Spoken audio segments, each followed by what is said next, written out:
Kalau kita ngomongin raja dinosaurus, pasti yang kebayang di kepala kita T-Rex lagi, T-Rex lagi. Iya nggak? Nah, hari ini kita bakal coba ngulik bareng soal raja dinosaurus sebelum T-Rex yang ada di Afrika, tepatnya di Afrika Utara. Siapa lagi kalau bukan Carcharodontosaurus? Kita panggil Karka aja ya, biar singkat. Dia dijuluki sebagai raja gigi hiu Afrika. Gas kita ke chapter pertama. Saya ajak kalian jalan-jalan ke 100 juta tahun yang lalu di Afrika Utara era Kretasius Tengah. Waktu itu planet kita masih panas banget, nggak ada es di kutub dan laut lebih tinggi dari hari ini. Karka hidup di wilayah yang sekarang jadi Afrika Utara, terutama Mesir, Libya, Algeria, Maroko, dan Niger. Tapi walaupun Mesir termasuk, jangan bayangin gurun pasir segala macam ya. Enggak, Afrika saat itu tuh masih merupakan hutan tropis lembab yang banyak sungai-sungai besar. Suhunya sekitar 30-35 derajat Celcius sepanjang tahun. Vegetasi lebat, banyak pohon baku raksasa, konifer, sama tanaman berbunga awal. Di wilayah ini, Karka berbagi habitat sama dino-dino lain kayak Spinosaurus yang suka main di sungai, Paralititan, si sauropod raksasa, sama Aegyptosaurus yang juga sauropod. Bisa dibilang suasana hutan itu kayak Amazon tapi lebih serem karena banyak predator gede dan hewan-hewannya juga lebih gede dari yang ada di Amazon sekarang. Carcharodontosaurus, a land-based killer, a meat-eater, a carnosaur, a cousin of Allosaurus, but 4 times bigger, with serrated teeth 16 centimeters long.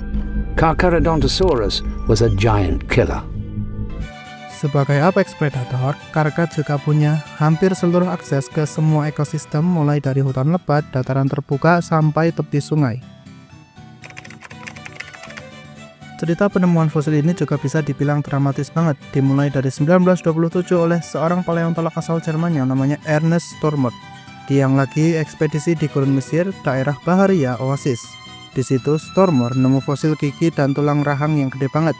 Dia langsung ngasih nama makhluk yang dia temuin itu Carcharodontosaurus saharicus, yang artinya kadal bergigi hiu dari Sahara. Habis ditemuin, fosil-fosil ini terus dibawa ke Museum Munich dan dipajang dengan penuh kebanggaan di sana.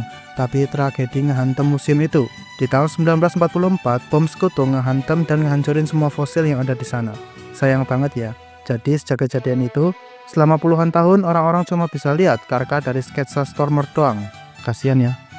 Tapi jangan sedih, untungnya di tahun 1966, paleontolog asal Amerika, Paul Sereno nemu fosil Karka lagi. Tapi kali ini lebih lengkap, termasuk tengkorak sepanjang 1,75 meter. Gede juga ya tengkoraknya, udah setinggi orang dewasa loh. Berkat penemuan Sereno ini, kita bisa melihat dengan jelas bagaimana wujud asli dari monster yang merajai Afrika Utara ini.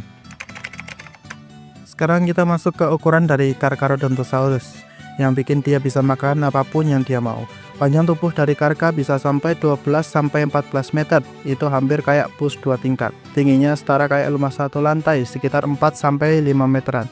Beratnya diperkirakan bisa sampai 8 ton, itu setara kayak 4 atau 5 mobil digabung jadi satu. Jadi dengan berat segitu, tentunya dia dilengkapi dengan kaki yang kuat buat nopang badannya yang gede itu. Tapi bukan berarti dia lambat ya, kalau Karka ngejar manusia, ya sayonara udah. Tapi yang paling gila menurut saya itu kepalanya. Tengkoraknya bisa sampai 1,75 meter panjangnya. Itu setinggi orang dewasa. Gila sih. Selain itu, rahangnya dipenuhi dengan gigi-gigi sepanjang 20 cm. Gigi-giginya ini melengkung kayak belati gitu yang dirancang buat ngiris daging. Kalau kita sandingin sama T-Rex, Karka lebih panjang dan ringan, sementara T-Rex lebih bulky dan berotot. Kaki Karka yang panjang dan kuat bisa bikin dia lari dengan speed 40 km per jam. Jadi udahlah dia predator yang serem, kenceng pula. Namanya juga apex predator ya. Karka ini makanannya macam-macam. Makanan utamanya itu dino herbivora ukuran sedang kayak Ouranosaurus sama berbagai macam iguanodon. Ukuran mereka pas banget buat Karka karena nggak susah-susah amat buat dibunuh. Dari ukuran Karka ini mungkin kita ngira kalau dia solo hunter, tapi ada dugaan kalau Karka juga berburu bareng-bareng buat ngalahin sauropod raksasa kayak Paralititan atau Aegyptosaurus. Biasanya satu tim isinya 3-4 Carcharodontosaurus. Mereka kerjasama buat ngalahin dino setinggi 20 meter ini. Strategi berburu mereka kayak serigala modern katanya. Satu ngegiring mangsa, yang lain ada yang nyerang dari samping sama belakang, yang satu lagi pakai giginya buat bikin luka biar sauropod itu kehabisan darah terus pingsan. Selain berburu secara aktif, karka juga diperkirakan sebagai pemakan bangkai, jadi mereka nggak pilih-pilih makanan tuh. Yang kadang diperkirakan karka ini menghindari perairan biar nggak clash sama Spinosaurus, jadi wilayah itu kayak dibagi dua gitu. Nggak bisa kita pungkiri kalau karka emang apex predator di Afrika Utara. Nggak ada dino darat yang satu wilayah sama dia yang bisa setara sama dia. Nggak ada juga yang berani ngajak karka duel. Tapi bukan berarti karka aman-aman aja ya. Karena ada satu kompetitor yang namanya Spinosaurus. Monster ini punya ukuran yang lebih gede dengan cakar yang lebih serem. Karena perbedaan habitat, karka di dataran kering sama Spino yang di sungai, jadi mereka jarang ketemu. Kalau gini nggak bisa disebut kompetitor ya, mungkin lebih tepat disebut bos habitat sebelah. Ancaman buat karka ternyata datang dari kaum mereka sendiri, jadi individu muda sering dihajar sama yang dewasa buat ngurangin persaingan. Kanibalisme di kalangan dino predator itu hal yang biasa. Kebiasaan kok kanibal. Ancaman lain yang nggak bisa dipungkiri dan nggak bisa ditangani ada juga nih, apalagi kalau bukan bencana alam atau perubahan iklim. Well, sekuat apapun individu, nggak akan ada yang bisa ngalahin alam. Sekitar 94 juta tahun yang lalu, perubahan iklim global yang drastis bikin suhu bumi mendingin dan bikin pola curah hujan jadi berubah total. Hutan lembab yang jadi habitat karka pelan-pelan jadi savana keringnya akhirnya jadi gurun.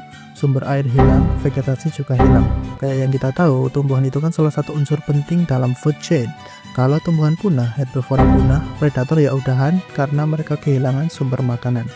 Persaingan sama Spino yang lebih bisa beradaptasi bikin situasi makin buruk. Pas masa di darat habis, Spino kan bisa makan ikan.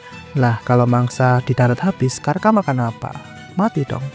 Kombinasi dari faktor-faktor ini bikin populasi karka turun drastis, reproduksi terganggu, survival rate menurun, dan akhirnya spesies ini punah sebelum asteroid datang buat ngehantam bumi.